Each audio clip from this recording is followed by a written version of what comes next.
So this is a video on the tutorial of how to administer the Vail Sports Test, which is a functional return to sport assessment that includes multiplanar activities, including single leg squat, forward and backwards jogging, as well as lateral bounding against the resistance of a sport court. We will go through each of these assessments and how to properly administer them.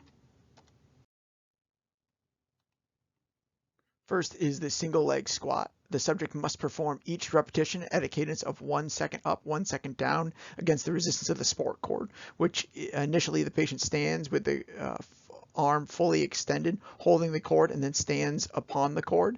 The knee needs to flex between 30 and 60 degrees for each repetition. There is no dynamic knee valgus. The knee, it cannot be locked in full extension, and that the patella does not extend past the toe. And then the final criteria is the trunk does not excessively flex forward during the test. Scoring criteria is scored every 30-second interval, which it's in a dichotomy of yes, they meet the criteria, or no, they don't. 1 point for yes, or if it's absent, then you get 0 points. And the passing criteria is 12 out of a total of 15.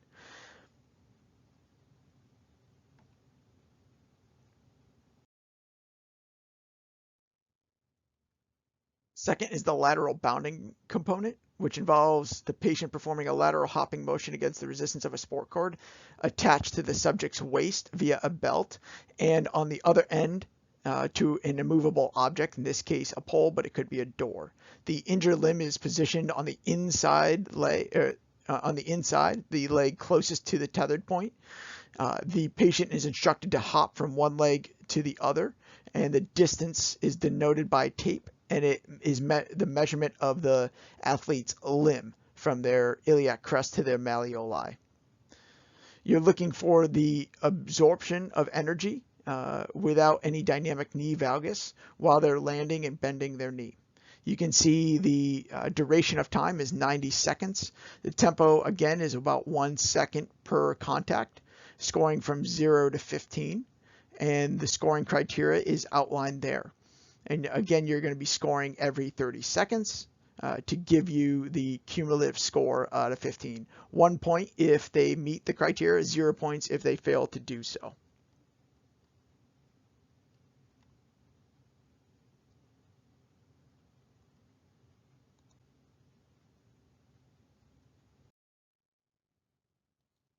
Okay, so the next component is the forward jogging. As with the lateral bounding, the sport cord is attached to an immovable object at the waist height to provide resistance by pulling the athlete and or patient toward its attachment point. This attachment is the same for both the forward and the backwards running. You can note a piece of tape that denotes the initial length where the tension begins on the sport cord. The patient is instructed to hop from one foot to the other in an upward and downward manner, similar to jogging in place, while using proper form and absorbing energy at the knee as well as at the hip.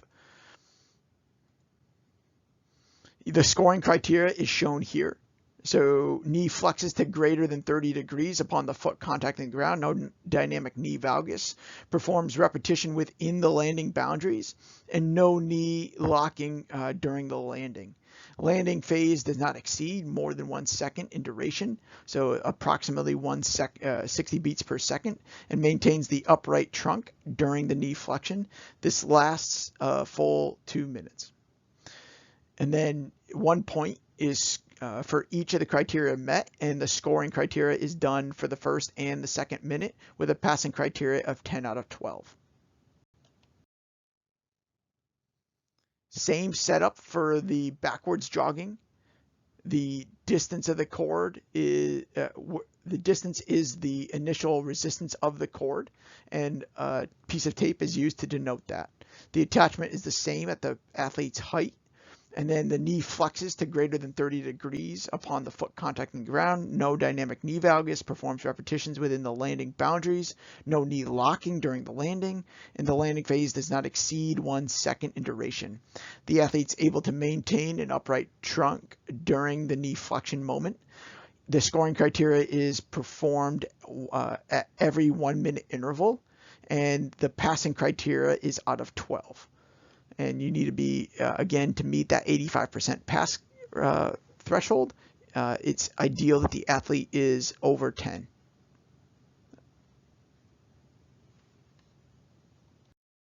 So in summary, the Vail Sports Test is a functional tool that is reliable in assessing performance in ACLR patients and those following knee injury during the return to sport phase of rehab.